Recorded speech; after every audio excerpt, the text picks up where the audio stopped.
Here we will be introduced to the main character named Taik, who is riding a bus on his way back to his city after serving 10 years in prison. Taik's appearance looks like a fool, and he always carries a small memo to record everything he has done. For example, after eating chocolate candy, Taik will cross out the writing. After arriving in his hometown, Taik goes to a house and restaurant to meet the owner, but instead meets a girl named Hee-ju who tells him to come back tonight.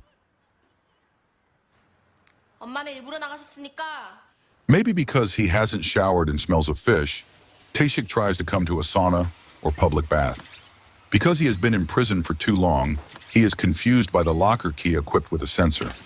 An employee there who hears the sensor key ringing continuously thinks Taik is playing with the device. When in a state of confusion, he apologizes for being really behind technology. However, after the sauna guard still hears the sensor ringing, he returns to warn him and is shocked to see Taik's body full of tattoos, which makes him scared.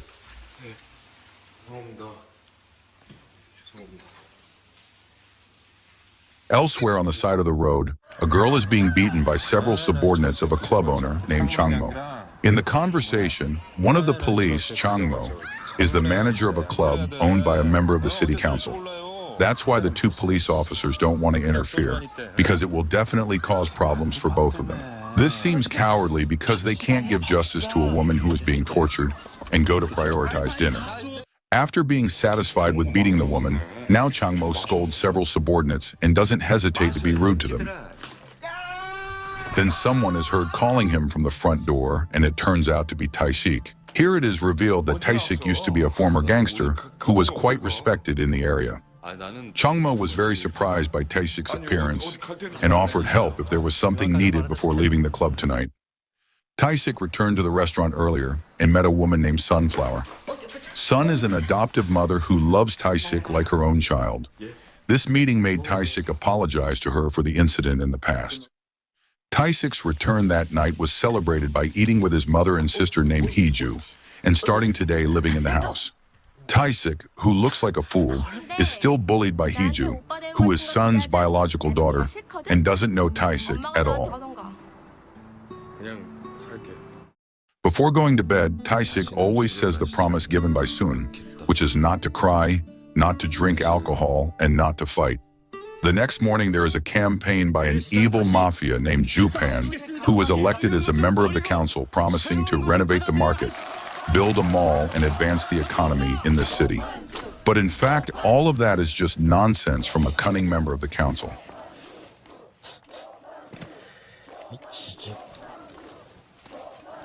Moving to Taik, who is at the police station to report, suddenly the police captain named Choi, who was initially angry, then turned silly because they were actually childhood friends where Taik used to tease him. Choi suggested that Taik should not return to this city because many people don't like him because he used to be a cruel gangster. However, Taik still wants to stay because he has promised to behave well and not cause trouble like before. In another place, Sun comes to Jubin to protest because his restaurant will not be sold, even though some thugs ordered by Jubin always come to terrorize him, and Sun will remain unafraid to face them and even threaten to expose his mafia activities. Taik has now got a job at a repair shop, while Choi and his friend are in the police car watching from afar. Choi tells the story of how Taik was in prison. Taik used to be a gangster who was greatly feared by Changmo and Yanki. Taik often caused trouble in the city, even though there was a senior gangster leader named Choi Dopal who could not stop him. Until for 2 years, Choi Dopal lost his territory. At that time, Changmo and Yanki were still his subordinates. Choi Dopal became angry and intended to kill Taik, who was drunk alone at a roadside stall. Together with his subordinates, Choi Dopal ganged up on Taik. And finally, Taik, who was alone, fought back by killing Choi Dopal.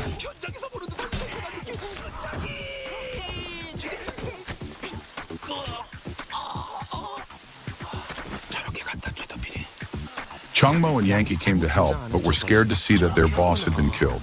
Finally, Taik was arrested and tried for 10 years in prison. While the next city ruler was a man named Byung-jin, whose leg was lame because he had been injured by Taik.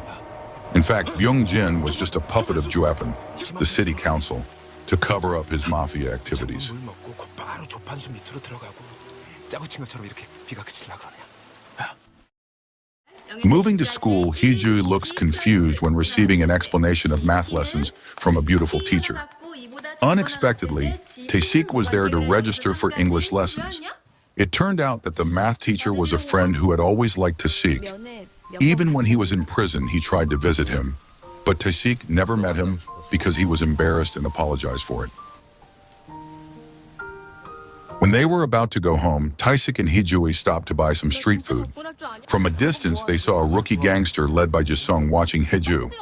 They thought Taik was Hee-ju's boyfriend because Ji-sung had liked Hee-ju for a long time, but was always rejected. Because he was jealous, Ji-sung kicked and beat Taik without wanting to hear Hee-ju's explanation. Taik, who had promised not to fight, could only accept the punches and kicks without fighting back.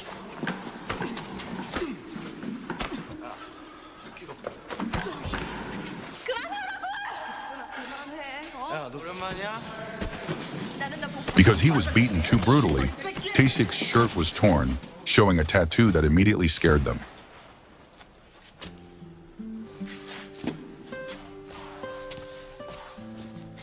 That night, Taik treated his wound, and Hee-ju came to give him a bandage, while asking about Tasik's relationship with his math teacher. However, Taik only answered that their relationship was just friends with a smile. Elsewhere, Jopin-soo gathered all his men to discuss his candidacy for mayor and find a way out so that the Sunflower restaurant could be taken over, even with violence, and Changmo was appointed to solve this problem. So the next day, Changmo's gang came to the Sunflower restaurant, while Taik was having breakfast inside.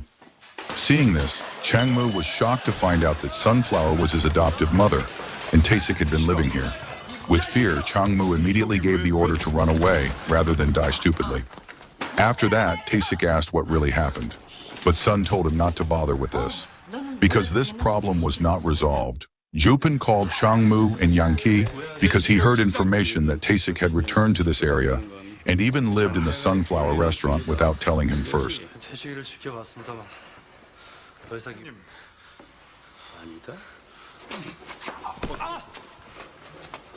Taik is actually a smart person who can be proven to be able to solve Hee-ju's math problems.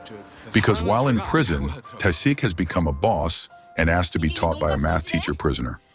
Also, after receiving his first salary, he bought a gift of shoes for his adoptive mother who had accepted him in this house. Don't forget, Hee-ju also got a gift of a camera that he had always wanted, even though it was only bartered with a cup of coffee. It was revealed that the small notebook that Taik had always carried was a gift from Sun when he was still in prison.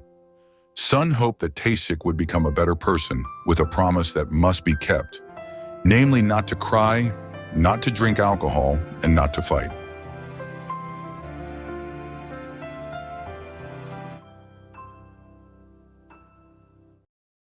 That night, Taik was visited by Byung-jin. He explained about Jopin-soo's plan to build a mall, but it was blocked by Sunflower's restaurant, which did not want to be sold, and he reminded him to take his family out of town because his boss was a jerk who would do anything for his ambition. Sure enough, the next day, the thugs led by Changmu returned to the Sunflower restaurant, and this time they really destroyed the restaurant.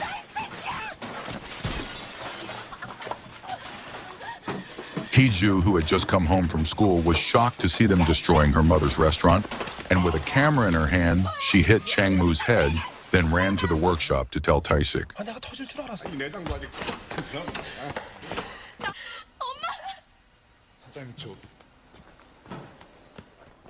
When they arrived, the thugs had left with the restaurant in ruins. Taik, who already knew the perpetrators of the destruction, then looked for Changmu and asked to meet Julpan. Taik politely asked for help not to disturb his family because he had promised not to fight. Jupin, who felt insulted, then ordered some thugs to be sent to beat up Taik at his workplace. Even the owner of the workshop became the target of these people's brutality.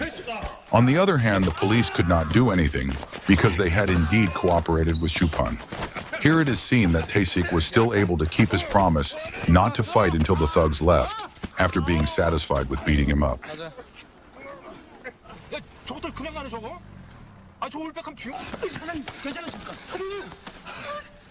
That night, Jisung came to the restaurant and told the truth by opening an old wound that Taik was the one who killed his adoptive mother's child, which means that Choi Do-pyeon, who was killed by Taik, was Sunflower's child. Hee-ju, who had just arrived, accidentally heard this fact and was shocked and sad because her adopted brother was the one who killed her biological brother. The reason Sun made Taik his biological son was because at that time Taik showed his deep regret with tears that he had never seen before, which made Sun always visit Taik for 10 years in prison. Hee-ju, who was initially angry about the past, understood what her mother meant. So when Hee-ju met him, Taik continuously apologized to her and was going to leave this place. Hee-ju, who had understood, asked Taik to stay and told him that Choi Do-pyeon used to always beat his mother when she didn't give him money. On the other hand, Hee-ju was actually grateful for Choi Do-pyeon's death so that no one would torture Sunflower anymore.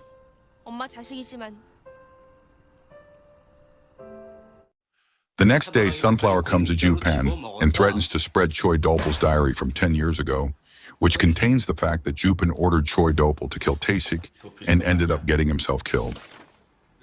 Byung-jin, who still respects Taik, provides all this information and warns that his family is really in danger.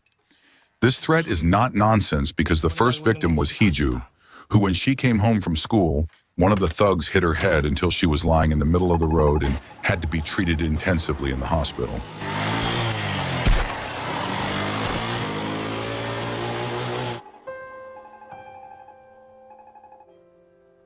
Under pressure, Sunflower decided to leave the city for the safety of her family. Taik, who felt responsible, tried to approach Japan to convey a request to stop the terror and tell them that in a few days he would leave the city. Japan, who was not satisfied, said he would let them go if Taik was willing to have his arm muscles cut so that his hands were paralyzed. It is clear that Taik is willing to sacrifice for his adoptive family, even though this will make him disabled. In fact, Byung-jin as the executor still respects Taik by not cutting his arm muscles without the gangsters knowing and only injuring the skin without penetrating.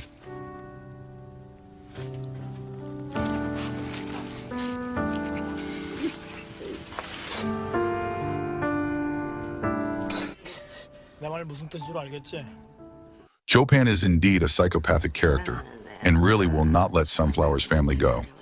Then Yankee was ordered to kill Sun at his house so that he would not leak the diary that had been used to threaten him.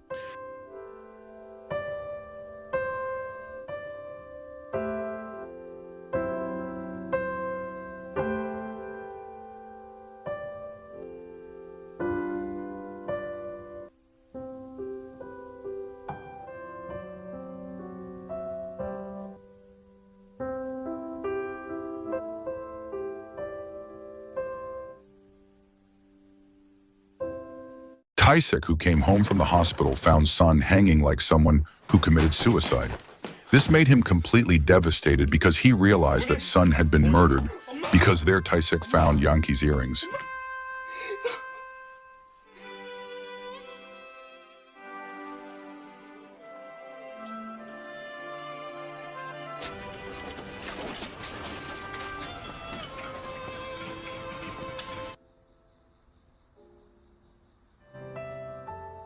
This time, Taik broke all the promises that had been made because he was beyond his patience.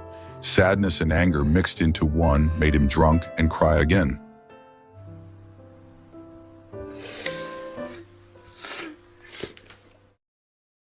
In his club, these gangster bastards were gathering to celebrate their victory and suddenly heard the sound of someone coming while crying.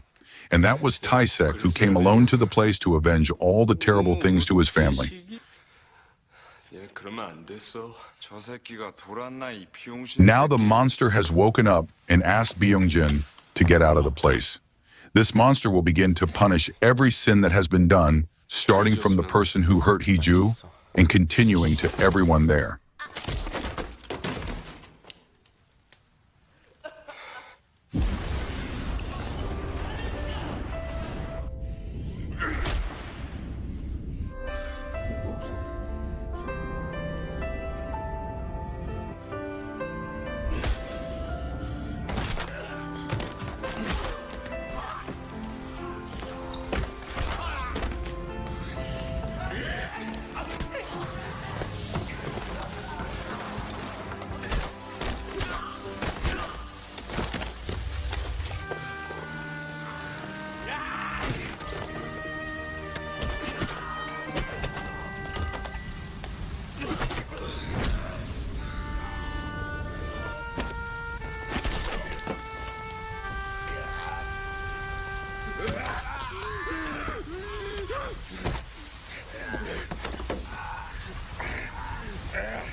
After all died, now it was Jopan's turn to be beaten brutally until his head was crushed.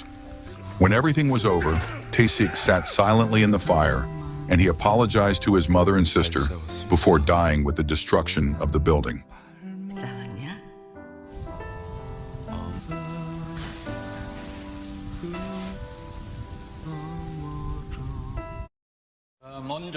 At the end of the story, it is shown that Hee-jui has graduated and become a teaching assistant while remembering the beauty with her mother and adopted sister.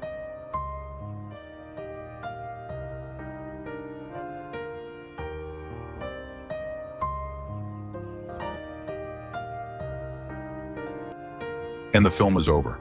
The message of this film is, being a good person is very difficult because you have to learn to restrain and fight yourself and not even think badly of others, because good deeds will bring a better life and will be a pleasant experience for life. I'm Fox, and thanks for watching.